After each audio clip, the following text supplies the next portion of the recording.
Je sais que tu me vois au-delà de l'étoile que tu as choisie. Hey, je sais que tu m'entends, alors réponds-moi.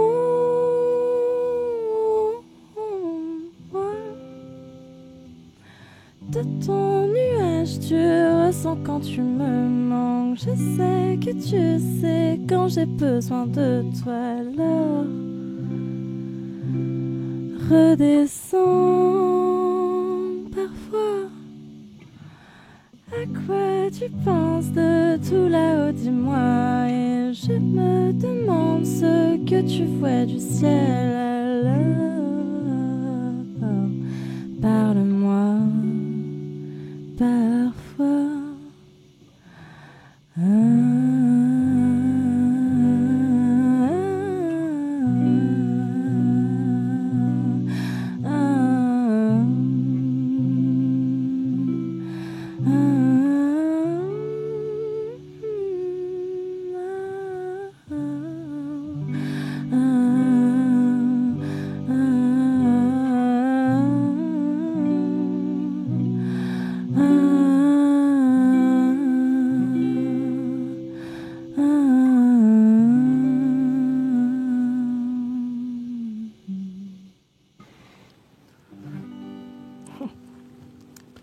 Bienvenue à toutes et à tous dans Conversation, une émission de Madame Figaro.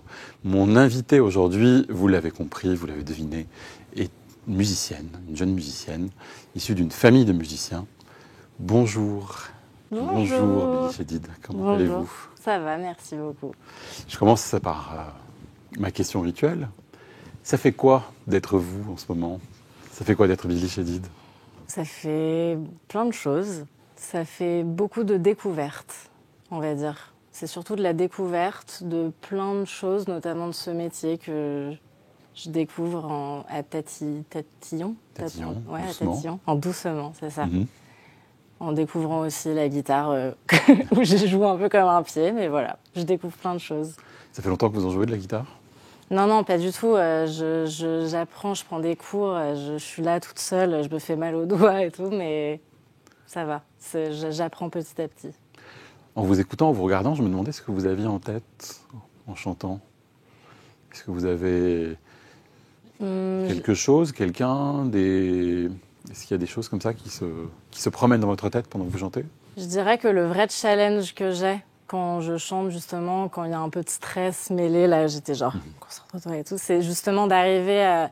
Ce que je me dis avant tout, c'est concentre-toi à être concentré sur le moment présent et à pas trop être dans ta tête. Donc c'est souvent ce que je me dis, et je dirais que plus ça avance, plus j'arrive à le faire et à prendre vraiment conscience de là où je suis et justement même en chantant pour ce que, en chantant notamment sur cette chanson qui est hyper importante pour moi et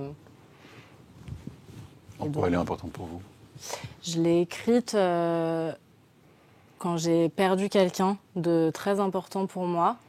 Mais je l'ai écrite, on va dire, pour le deuil en général. C'était pas forcément lié c'était lié pour moi, en tout cas à ce moment-là de ma vie, pour cette personne. Mais on va dire que c'était plus global. C'était sur comment on appréhende le deuil quand ça arrive comme ça, comment on vit avec, comment ça évolue, le manque, tout ça, comment on vit avec en fait. Et la chanson vous a aidé à dépasser ça ? Ouais, entre autres. Avant de parler de votre disque et de vos chansons, j'aimerais qu'on regarde la photo que vous avez envoyée. Une photo souvenir, une photo d'enfance, une photo... Dites-nous un peu, c'est quoi cette photo ? Alors, c'est moi. Je dirais que j'ai peut-être 10, 12 ans, un truc comme ça. Mm-hmm. Je me souviens, je ne sais pas comment ça se fait, mais j'étais tellement à l'aise dans le testage de... Vas-y, on met ça, et puis on met la jupe, et puis on met On met la veste. Il y a beaucoup de signaux dans cette tenue. Il y a tellement de couleurs surtout, c'est un jet de couleurs, c'est fou. Ouais, je sais pas, je pense qu'il y avait en tout cas un lâcher-prise que j'ai moins maintenant. Je sais les faire plus de sobriété, c'est ce que j'allais dire. Ouais.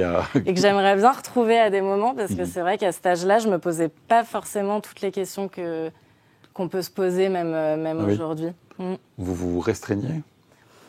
Non, mais je dirais qu'en tout cas, le regard des autres m'importe plus aujourd'hui et me bride plus, je dirais, qu'à cet âge-là où j'avais plus un côté genre, on s'en fout, c'est cool. Que sont devenues les lunettes ? Je dois en porter. Et vous ne les portez pas ? Non, il faudrait. Je vois, non, ça va jouer un peu, mais c'est vrai qu'il faudrait que je les reporte. À propos de regard des autres, vous êtes issu d'une famille de musiciens. C'est quoi le regard des autres quand on fait de la musique, comme son père, comme son grand-père ? Est-ce qu'il y a un regard, à quel moment ce regard-là joue ? Je dirais que forcément, il y a peut-être un truc, mais qui est lié... Enfin, je pense que plein d'artistes, en tout cas, passent par là. Peut-être pas forcément quand tu viens d'une famille connue ou pas, mais il y a forcément ce truc de légitimité qui rentre en jeu, où tu te demandes si t'es vraiment légitime, ou alors si c'est parce que justement, vu que tu viens d'une famille connue, bon ben voilà. Mais je dirais que justement, on a la chance d'être une famille très bienveillante et qui se laisse la place d'être là où on a envie d'être. Enfin, je veux dire, chacun est libre d'extérioriser, de faire ce qu'il veut dans sa place. Enfin, on fait tous de la musique de manière très différente. On a une manière de d'écrire, de composer, de jouer, enfin, tous différentes et en même temps en partageant tout. Enfin, c'est trop bien, quoi. On ne vous a pas déconseillé, donc si je comprends bien, mais est-ce qu'on vous a encouragé ? Ni l'un ni l'autre. Ouais. Franchement, on m'a laissé... J'ai de la chance d'avoir 2 parents, en tout cas, qui m'ont laissé vraiment faire le chemin le plus simple possible et le plus... Sans me mettre jamais de pression, en me disant faut faire ça, faut faire ci, faut faire ça. Après, je pense qu'ils sont... Enfin, mon père doit être très content que je fasse de la musique, mais en tout cas, c'était pas... J'ai jamais eu de pression par rapport à ça. Votre père, c'est Mathieu. Mon père, c'est Mathieu, tout à fait. Comment ce disque vous est arrivé, le disque que vous sortez ? Comment c'est né et d'où est-ce que... Quelles étaient vos envies ? Mes envies, je dirais que j'ai composé du coup cette EP quand j'étais à Londres. J'ai vécu à Londres 1 an, il y a 2 ans maintenant. Et j'étais loin de tout. Et en fait, ça m'a permis de prendre un recul que j'ai pas forcément dans ma routine parisienne avec...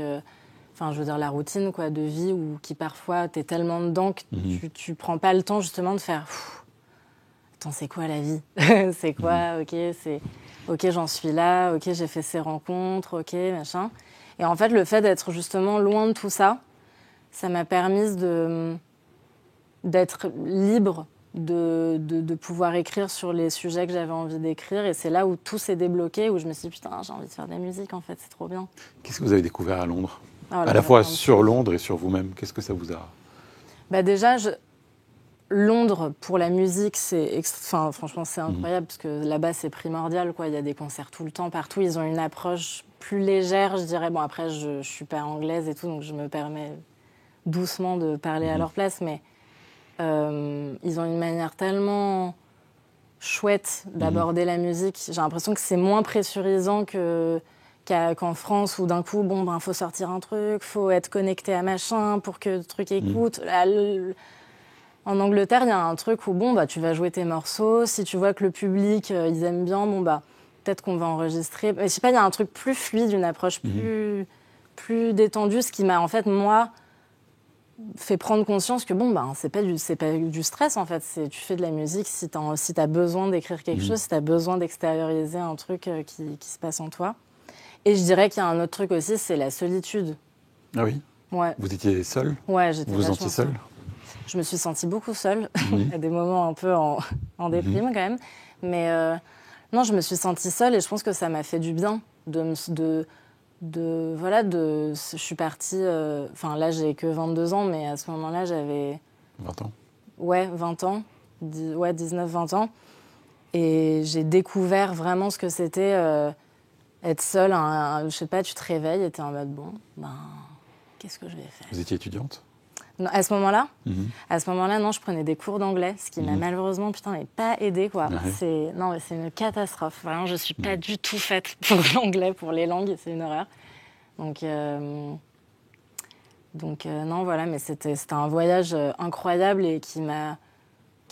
Et je pense que Londres, évidemment, a participé à cette découverte musicale et tout, mais il y a aussi vraiment ce truc de solitude qui, en fait, aurait sûrement existé dans un autre endroit. Ou ce truc de « je connais personne », c'est génial. Je vous propose d'écouter un peu de musique. On va Avec voir plaisir. Si vous reconnaissez. J'ai peur. On écoute un premier morceau.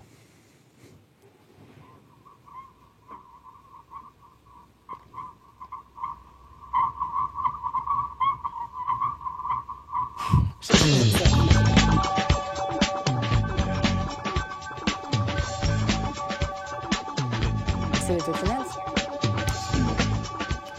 Les Talking Heads. Ouais. Vous connaissez le morceau? Ouais, j'ai eu peur là, je me suis mis une pression de genre. C'est pas Slippery, non. Non. Ça s'appelle Once in a Lifetime. Non, mais par contre, je les ai reconnus quand même. Heureusement. Je crois que c'est un groupe que vous aimez bien. Ouais, j'adore. Qu'est-ce que vous aimez bien dans ce groupe? C'est un groupe punk, post-punk, new-yorkais, qui a commencé vers 1977. Exactement. Qui a une carrière assez longue et très très influente. Oui. Qu'est-ce qui vous plaît bien chez eux? Je dirais que... Ah mais oui, non. Oui, c'est bon. Pardon. Je dirais que c'est... Enfin, que David Byrne, en tout cas, il a toujours eu une figure qui m'a beaucoup... je dirais pas inspirée forcément, mais qui m'a toujours fascinée.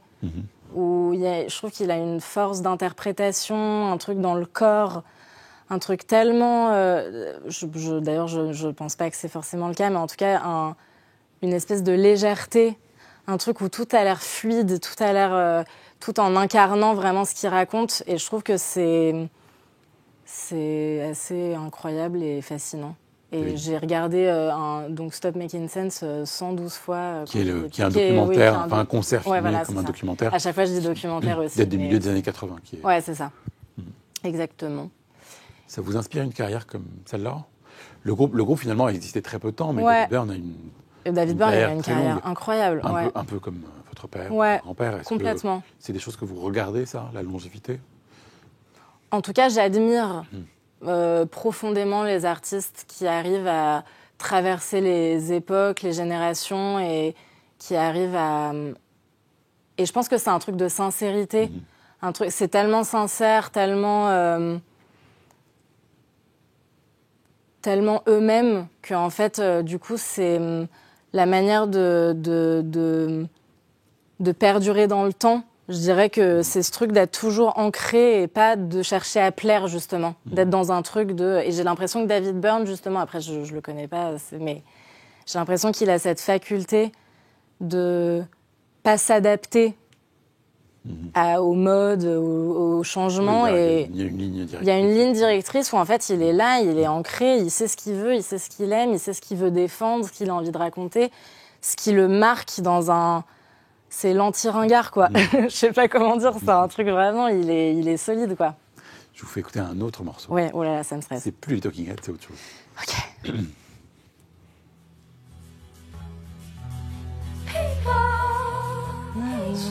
Cocteau Twins. Ouais. Ivo. C'est quoi le morceau? Ivo. Voilà, mais je suis nulle pour les titres, c'est chiant. Il est trop bien, ça. Ça date de 1984. Ouais. Ça s'appelle Treasure. Oui, c'est Treasure, ouais, c'est ça. Treasure. Ouais. Qu'est-ce que ce groupe représente pour vous? Je crois que c'est un groupe que vous aimez bien. Ouais, complètement. Il représente plein de choses. Déjà, le côté dreamy, le côté où tu as l'impression de planer.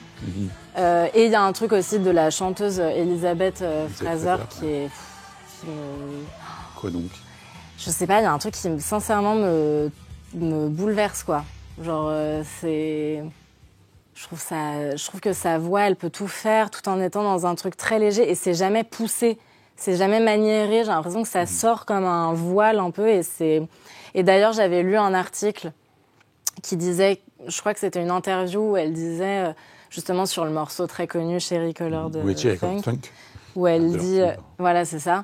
Très peu, mais... Où en fait, tu lis la traduction, tu regardes les paroles et tu te dis, mais qu'est-ce que ça raconte, comprends pas. Et en fait, elle dit, enfin bon, après, j'espère que c'est pas une fake news, je me le souhaite, mais elle dit, mais non, mais moi, ma voix, c'est un instrument, pourquoi je vais raconter... Enfin, non, je parle comme si c'était une guitare, quoi. C'est un instrument parmi... Et je trouvais ça hyper beau, parce que du coup, ça fait... Vraiment, c'est le bend, quoi. Je me demandais, les Cocteau Twins, c'est un univers assez hermétique. Ouais. Est-ce que c'est une tentation quand on a, justement, quand on vient d'une lignée de musiciens et d'artistes qui sont très populaires? Ouais. Est-ce qu'à un moment, on a la tentation de faire quelque chose de plus hermétique que ses parents ou ses grands-parents? Hermétique, dans quel sens? Vous avez dit, ça plane un peu, c'est un peu dreamy, oui, ses paroles ne sont pas très compréhensibles, il y a quelque chose comme les Cocteau Twins, c'est un univers en soi, c'est ouais, carrément, une bulle. Ça c'est sûr. C'est presque une bulle. Est-ce que vous avez cette tentation-là? Je crois que là, très sincèrement, je suis encore trop jeune pour savoir dans quoi je me... Ils avaient votre âge quand ils ont fait ça. Ils sont forts. Ils sont plus forts que moi. Non, mais il y a un truc où je crois que quand je dis que je suis trop jeune, c'est dans un truc de... J'ai du mal à définir encore qui je suis. Et par contre, je trouve que la musique m'aide vachement à me découvrir, en fait, et à découvrir ma génération, à découvrir les choses qui nous traversent, parce que j'aime écrire aussi sur les expériences de mes proches, tout ça. Et du coup, je dirais que là, aujourd'hui, je sais pas trop dans quoi je me catégoriserais, mais je sais pas. C'est une bonne question. Votre disque, j'avance, il y a des morceaux très calmes et d'autres où on sent que vous cherchez quelque chose d'un peu plus enjoué. Comme si vous vouliez partir sur une autre route. Ouais, tout à fait. L'impression qu'il y a ça. Tout à fait. Est-ce que c'était très conscient? Ouais, je pense quand même. Parce que justement, cette EP, en tout cas, j'avais envie de faire quelque chose de, comme on disait tout à l'heure, un peu dreamy, un truc un peu flottant comme ça dans l'air, et en même temps aussi montrer un truc que ça explose, quoi. Qu'en fait, c'est que c'est une génération où il se passe plein de trucs et que voilà, c'est... Donc j'avais envie je trouve que ça résume en tout cas bien aussi l'air du temps, quoi, où à la fois on est tous un peu en suspension, on sait jamais ce qui va nous tomber sur le coin de la gueule. Est-ce que vous vous reconnaissez sur la pochette? C'est une bonne question. Ouais. Je crois. Je crois, quand même. Après... Un petit Harvey. Ouais.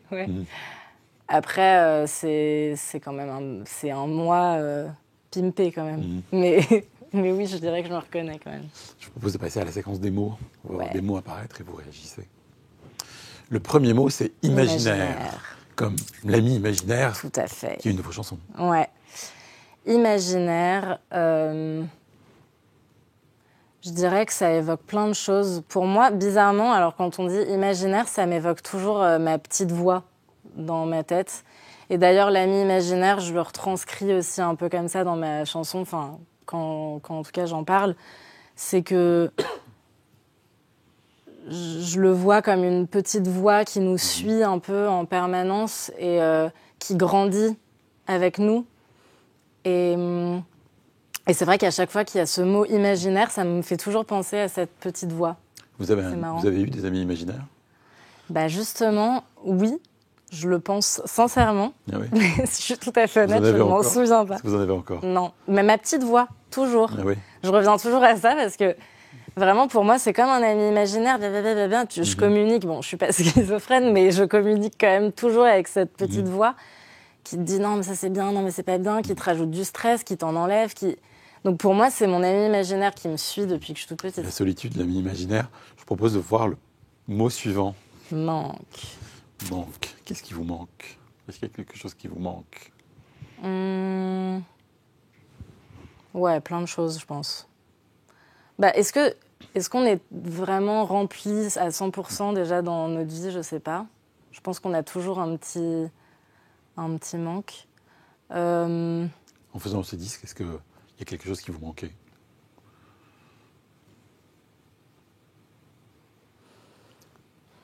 Je crois pas. Enfin, en tout cas, sur ce disque-là, non, après, je pense que je vais dire un truc un peu bateau, un peu cliché, mais je dirais que ce qui me manque, c'est la confiance, qui par moments peut justement te faire te freiner, te faire douter, te ralentir. Et je dirais que peut-être sur cette EP, ce qui me manquait, c'est un petit boost de confiance à des moments où tu fais genre, allez, ça va te redonner du boost. Bon, le mot suivant. Oui. Écrire. Écrire. Qu'est-ce que ça représente, l'écriture? Ah, beaucoup de choses. Vous écrivez. Est-ce que vous travaillez beaucoup votre écriture? Est-ce que vous écrivez beaucoup? Alors en fait, j'écris tout le temps. Voilà, sur mes notes, voilà, j'écris vraiment un peu tout le temps.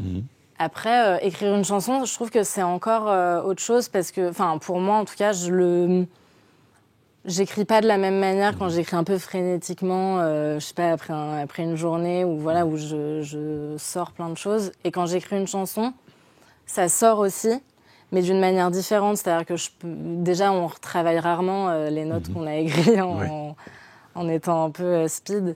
Tandis que une chanson, tu vas la retravailler, tu vas essayer de trouver peut-être le meilleur mot pour dire ce que tu as envie de dire. Mais l'écriture, ouais, franchement, c'est tout.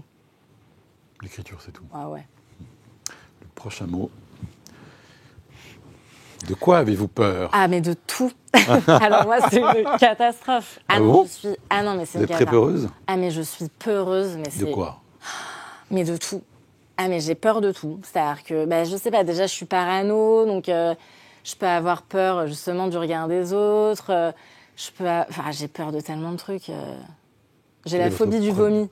La phobie du vomi. Voilà, par exemple. Voilà, ça c'est... Vous voulez en savoir plus sur moi? Non, mais je suis anxieuse, quoi. J'ai peur. Je suis pas la personne la plus courageuse que je connaisse. Ah, que non. C'est pas pareil, la peur et le courage. Non, c'est vrai. Mais en tout cas, j'ai peur. Est-ce que vous utilisez cette peur dans vos chansons? Peut-être inconsciemment. Mais j'ai peur du noir, j'ai peur d'être seule dans la rue. Enfin, j'ai peur, mais je suis flippée. Mais à des moments, je me dis, c'est too much. Il faut que je me... J'espère que vous n'avez pas peur, là. Non, là, ça va. Ça va. Merci. Très bien. Merci beaucoup. Le mot suivant. Papa. Oui, mon père. Mon père, ma vie. Mon père, ce héros. Mon père, ce héros. Non, mon père, c'est ma vie. Je l'aime trop. On s'adore. Justement, c'est trop bien de pouvoir partager une passion commune. C'est génial. Et puis, je trouve que il me préserve vachement tout en étant très bienveillant. C'est-à-dire que à la fois, il me laisse vraiment faire ma vie et voilà, et mes propres expériences. Et en même temps, quand je suis un peu stressée, que j'ai une question, c'est quand même incroyable et une chance. D'ailleurs, j'ai une chance inouïe, en vrai, de pouvoir appeler mon père quand j'ai un coup de stress parce qu'il l'a déjà fait. Donc, c'est une chance vraiment incroyable. Dans le blind test, j'ai failli mettre un morceau de votre grand-père. Oui, mon grand-père. Est-ce que vous écoutez sa musique? Ouais, j'adore. Bien sûr. Est-ce que vous allez regarder dans les origines de votre famille? Est-ce que vous allez chercher? Un peu. Oui. Un peu, mais je pense que jusqu'à maintenant, j'étais trop... Enfin, il faut que j'arrête de dire que j'étais trop jeune, parce que c'est vraiment la petite excuse, mais je pense que j'étais trop jeune, en tout cas, pour m'y plonger. Enfin, dans le sens où tu te dis, oui, ton père ou ta mère qui te raconte, mais tu sais, ton arrière-grand-mère, machin, et tu fais genre, oui, ok, d'accord. Et là, plus je grandis, plus je suis curieuse, en fait. Donc, plus j'ai envie de lire, que ce soit des poèmes de mon arrière-grand-mère, même du côté de ma mère, elle est plongée là-dedans, ça m'intéresse de plus en plus, en tout cas. C'est lourd à porter, une famille comme celle-là? Ou c'est quoi? Enfin, comment on la porte? Je dirais qu'on a l'avantage d'être très proche et de parler beaucoup. Et donc, de transformer ça qui pourrait en fait être une pression et être un peu justement un endroit un endroit incertain, un endroit où on est un peu bancal, bah justement on arrive à le transformer dans un truc de mais non mais moi je l'ai déjà fait, bah attends t'inquiète, no stress. Alors attends, en gros t'arrives et du coup de le transformer en bah on est copains, je l'ai déjà fait, c'est cool, je te montre comment on fait. Au pire vous avez les Cocteau Twins. Et au pire. Le dernier mot, Oui. peu de mots, très peu de mots. Bientôt. C'est quoi bientôt pour vous? Là, bientôt, c'est la maroquinerie en mai. Je suis trop contente. C'est les lives, c'est les prochains morceaux. C'est mon équipe qui grandit un peu.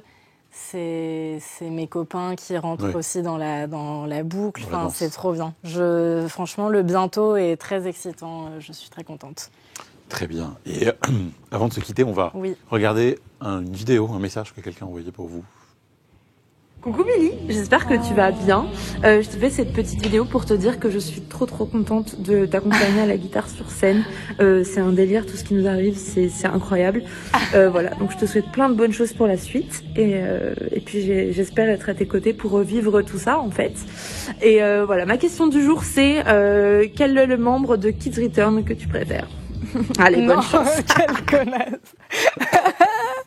Elle est trop mignonne. Margot, ma passion. J'ai trop de la chance de la voir sur scène avec moi.